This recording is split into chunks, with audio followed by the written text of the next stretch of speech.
কালকের আগের দিনও নিচে এক মহিলাতে মোবাইল ছিনতাই হয়েছে, পরে এটার ধরছে ধরে কয়েকজন মারাধরি করে পরে ছেড়ে দিছে কালকের আগের দিন। পুলিশ প্রশাসন কি দেখবে? পুলিশ প্রশাসন নিচে বসে উঠবেও চিন্তা হইতেছে, নিচে চিন্তা হইতেছে, চিন্তা করার পরে গিয়া বাস পুলিশ প্রশাসন, এর আগে কোনো পুলিশ প্রশাসন নাই, দেখেই না। বেশি, অনেক বেশি, অনেক। আবদুল্লাপুর আমার জন্ম কামারপাড়া, অথচ আমি আন্দা 24 ঘন্টা চলাফেরা করি সবসময়, আমার জন্মই এই জায়গায় স্থানীয়, কিন্তু এত চিন্তা এত কিছু হয় নাই কোনো সময়। এই আবদুল্লাপুর লাখ লাখ টাকা লয়ে আইসি গেছি, কোনো সমস্যা নেই, আর অনেক অল্প কয়েকটা লয়ে আইলে সমস্যা হয়।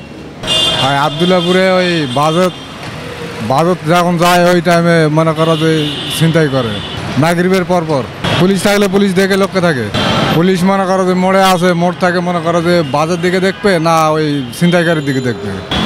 হাউস বিল্ডিং একদিন লেগে গেল, কয়েকদিন আগে জানছেন, 4-5 দিন আগে, এভাবে হতেই থাকে। না এখন কমই দেখা যায়, আগে তো কানের দুলমুল টান দেওয়া লয়ে যেত, মহিলাকে রক্তমুক্ত বাইরে যেত। ছিনতাই, তারপরে যে আপনার গাড়ি থেকে জানলা খুলে থাপা দিয়ে নিয়ে যায়, পকেট মার, হ্যাঁ পকেট মার তো আছেই, মানে মহিলাদের যে পার্স থাকে সাইড ব্যাগ, ওগুলো থেকে খুলে টাকা নিয়ে যায়, অনেকের কানেরই ওগুলো থাপা দিয়ে ছিঁড়ে নিয়ে যায়। এগুলো এরকম ঘটনা হরহামেশা ঘটে। খালি সন্ধ্যার পরে না, এই শুরু হবে কত লোকের মনে করো সন্ধ্যার সময় ওই পাশে যাওয়ার ধরবে, ডাকে নিয়ে গাডার থেকে চিপের থেকে বের হয়ে আসি ধরে খুঁট ধরে, করার কি? আমি মেলা দেখছি, আমি তো double million offer Walton fridge কিনে পেতে পারেন 20 লক্ষ টাকা, রয়েছে কোটি কোটি টাকার নিশ্চিত উপহার। সিকিউরিটি ছিলাম এর আগে ওই জায়গায়, তখন আমি মেলায় দেখছি, আসে ধরে নিয়ে যায়। কি করি আমরা? তো আমাদের রক্ষার্থে আমরা কিছু বলি না ওগুলো। হ্যাঁ, আমি 2বার পড়ছি, 2বার আমার 2টা মোবাইল হারাইছে, কিন্তু কিছু করতে পারিনি, কোনো মোবাইল উদ্ধার হয়নি। কত সালের ঘটনা এটা? আপনার হয় 22-23-এর দিকে একটা, আর একটা আরও আগে, পুরোপুরি খেয়াল নাই। আমার 2টা মোবাইল নিছে। কোন জায়গা থেকে নিয়েছিল? একটা নিছে আপনার এই বাজারের থেকে, টঙ্গী বাজারের গলি থেকে, আর একটা স্টেশন রোড থেকে।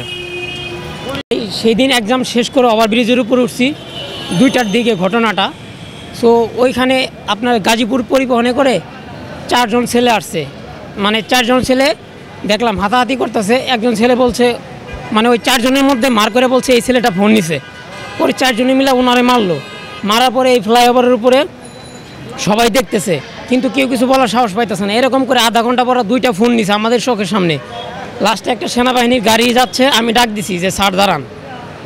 আমি সহ আরেকটা কলেজের স্টুডেন্ট ছিল, কিন্তু তারা দাঁড়ায় নাই, মানে আমাদেরকে দেখে নাই।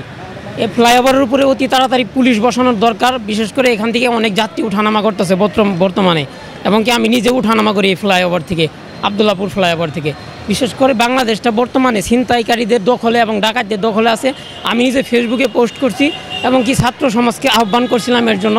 যারা ছাত্র আন্দোলন করছিল তাদেরকে বলছিলাম যে ভাই আপনারা আসেন, এটা নিয়ে আমরা একটা প্রতিবাদ সমাবেশ করি, কিন্তু মানে ওইভাবে আমরা কোনো সাড়া পাচ্ছি না। বিশেষ করে আবদুল্লাপুর সেই দিন সকাল 10টায় পরীক্ষা দিতে আসছি, সেই দিনও দেখি একই অবস্থা, মানে এত ছিনতাইকারী বাড়ছে, মনে হচ্ছে যে কোনো দল ক্ষমতায় আছে কিনা যায় না, তবে ছিনতাইকারীটা ক্ষমতায় আছে এটা আমাদের বিশ্বাস করতে হবে।